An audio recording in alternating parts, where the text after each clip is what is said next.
আন্দোলন সংগ্রামের যিনি আপসীন উপাধিতে ভূষিত হয়েছিলেন, পরবর্তীতে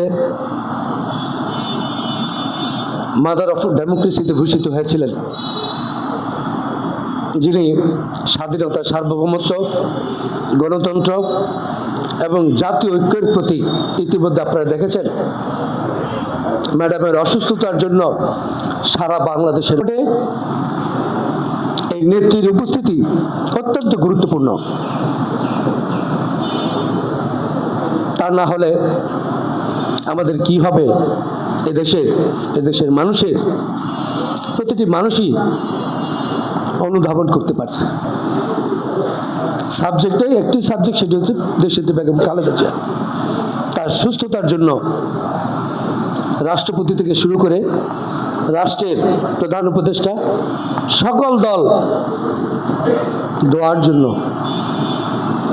দোয়া ছাড়া আমাদের কোনো এখন উপায় নেই। একমাত্র আমাদের ভরসা আল্লাহ তাআলার দরবারে আমার নেত্রীকে ফিরিয়ে পাওয়ার, যে নেত্রী সুস্থ হয়ে আমাদের মাঝে ফিরে আসবে এবং অতীতে জনগণের কল্যাণের জন্য যে তিনি কাজ করেছেন পূর্বের ন্যায় সুস্থ হয়ে আমাদের মাঝে কাজ করবে। এটাই আমাদের উনি মানুষ আজকে হারারে টের পাচ্ছে।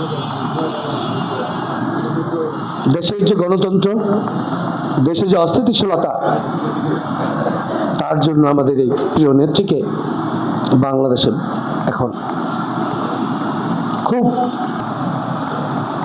যে নেত্রীর জন্য আল্লাহ তাআলা মুক্তিযুদ্ধ থেকে শুরু করে গণতন্ত্র পুনঃপ্রতিষ্ঠার জন্য তার অবদান অনস্বীকার্য। সুতরাং আমরা সকলে আল্লাহর দরবারে দোয়া করব আমাদের নেত্রীর জন্য আল্লাহ সুস্থ করে আমাদের মাঝে ফিরিয়ে দেন। আসসালামু আলাইকুম। আমরা প্রত্যেকেই জানি আলহামদুলিল্লাহ আমরা ওনার প্রতি সন্তুষ্ট। রবের দরবারে আমরা রোনাজারি করব আল্লাহ রাব্বুল আলামিন যেন আমাদের দেশের এখানে অনেকেই উপস্থিত হয়েছে। আমি তো আর প্রত্যেকের সাথে তেমন পরিচিত না, যার জন্য নাম বলতে পারছি না। তবে আমাদের একজন মানুষ যার সাথে আমার আত্মার সম্পর্ক, ওনাকে আমি দিল থেকে মহব্বত করি, পছন্দ করি। ওনার মধ্যে শিক্ষা প্রেম রয়েছে, আল্লাহ বেরু তাকওয়াওয়ালা। উনি চায় সোনার একটি দেশ গঠন হোক, উনি চায় সুন্দর একটি সমাজ।